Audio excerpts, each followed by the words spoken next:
E aí, pessoal, como é que vocês estão? Tudo beleza? Nós estamos aqui novamente para aprender mais um pouco. Hoje a gente inicia aí o capítulo 25, onde a gente vai trabalhar um pouco a respeito de capacitância, tá? Então, sou o professor Oscar, qualquer dúvida tem meu e-mail aqui que vocês podem estar entrando em contato. Bom, então basicamente o que é um capacitor? Um capacitor é um dispositivo utilizado aí para armazenar energia elétrica. Ele tem a função de armazenar cargas elétricas para depois descarregá-la em um determinado momento específico. Tá? Diferente das baterias, o capacitor você armazena as cargas elétricas e, quando você necessita, ele é descarregado tudo de uma vez. Tá? Então, vocês podem ver aqui nessa imagem aqui os mais variados formatos de capacitores com diversos tamanhos também. Tá? Então, a gente vai ver na sequência que capacitores podem ter diversos formatos e diversos tamanhos. Eles são usados em unidades de flash, em máquinas fotográficas, laser pulsantes, sensores de airbag, receptores de rádio, televisão, ou seja, em muitas situações. Nos flashes aqui, ó, de máquinas fotográficas, é um exemplo clássico, porque você precisa de uma quantidade de energia muito grande para acender a lâmpada de um flash de uma máquina fotográfica profissional, e, no entanto, a bateria não consegue fornecer toda essa energia de uma única vez. Então, é preciso de um capacitor no qual armazena essa quantidade de energia e, a hora que precisa, é descarregado. Tá? Em eletrônica, pode ser utilizado para absorver variações de corrente e entregar um fluxo estável para os componentes ligados a ele. Isso vai ser um exemplo muito interessante mais à frente quando a gente discutir a respeito de corrente. Porque vocês sabem que a nossa rede de corrente elétrica, ela é uma corrente elétrica alternada. Então, como é que você vai recarregar uma bateria de notebook, de celular, com uma corrente alternada que ela vai ficar entrando e saindo? Não tem como. Para isso é utilizado um capacitor para tornar essa corrente elétrica alternada, transformar essa corrente elétrica alternada numa corrente elétrica contínua, e isso a gente vai ver no decorrer do nosso curso. Tá? Aqui a gente tem que um capacitor são dois condutores, placas, né, separadas por um isolante ou imersos no vácuo. Tá? Isso é a situação, é a caracterização básica de um capacitor. A gente tem que ter duas placas, tá, metálicas e um isolante no meio. Normalmente esse isolante é chamado de material dielétrico. A gente vai ver mais à frente que esse material pode ser vidro, pode ser cerâmica e pode ser inúmeros outros materiais para aumentar a capacitância desse capacitor. Quando se liga esse capacitor aqui nos terminais de uma bateria, ou seja, liga uma placa num terminal da bateria, outra placa no outro terminal, você estabelece uma diferença de potencial entre as placas. Então, o que se verifica? Verifica-se que, estabelecendo essa diferença de potencial, as placas adquirem uma carga. A de cima, onde está ligado no terminal positivo, adquire uma carga positiva, que se distribui por toda a superfície, tá? E a de baixo adquire uma carga elétrica negativa. Tá? Perceba que eu falei diferença de potencial e, no entanto, aqui aparece só V. Então, o ΔV aqui foi, de maneira simplificada, escrita como sendo simplesmente V. Mas isso aqui é a DDP,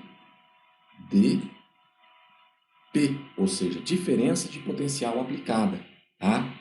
Então, é verificado experimentalmente que a carga é diretamente proporcional à diferença de potencial, ou seja, aumentando a diferença de potencial, aumenta a quantidade de cargas armazenadas.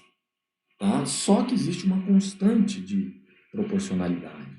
Essa constante de proporcionalidade é justamente a capacitância do capacitor, que é a quantidade de carga que ele consegue armazenar por volts.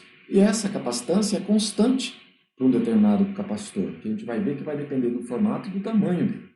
Né? Mais à frente.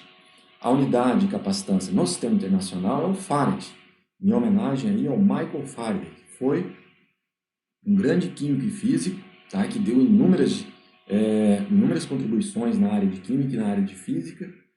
Ele era um cara britânico, nasceu na Inglaterra, e a gente vai estudar muito ele ainda no decorrer do nosso curso.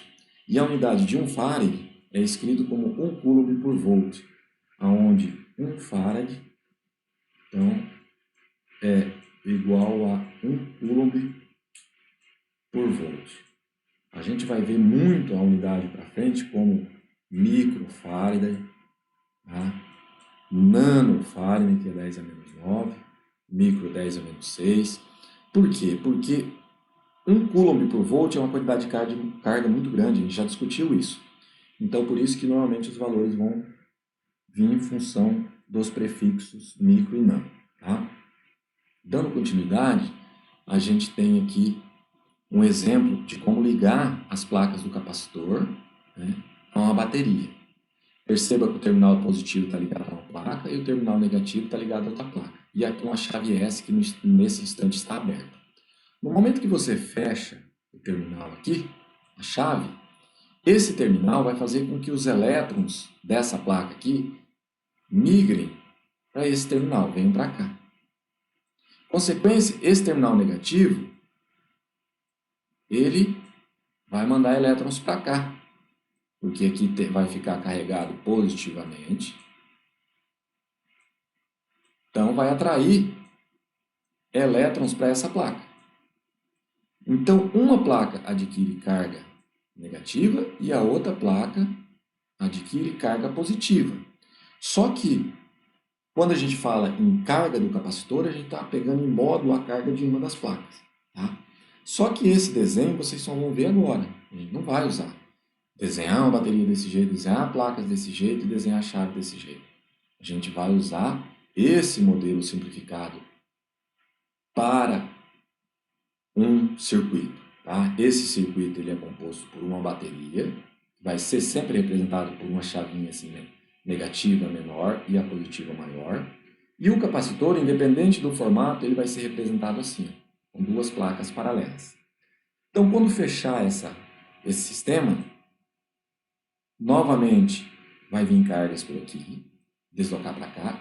Esse vai ficar carregado positivamente e esse lado vai ficar carregado negativamente. E o módulo da carga vai ser Q. Tá? Então é isso que acontece no capacitor. Na próxima aula, a gente vai discutir um pouquinho a respeito daí de como calcular a capacitância desses capacitores quando eles têm formatos diferentes aí. Então, vai ser uma aula muito interessante. Espero que vocês estejam por aqui. Fiquem em casa, fiquem seguros, tá? E salvem vidas. Grande abraço a todos.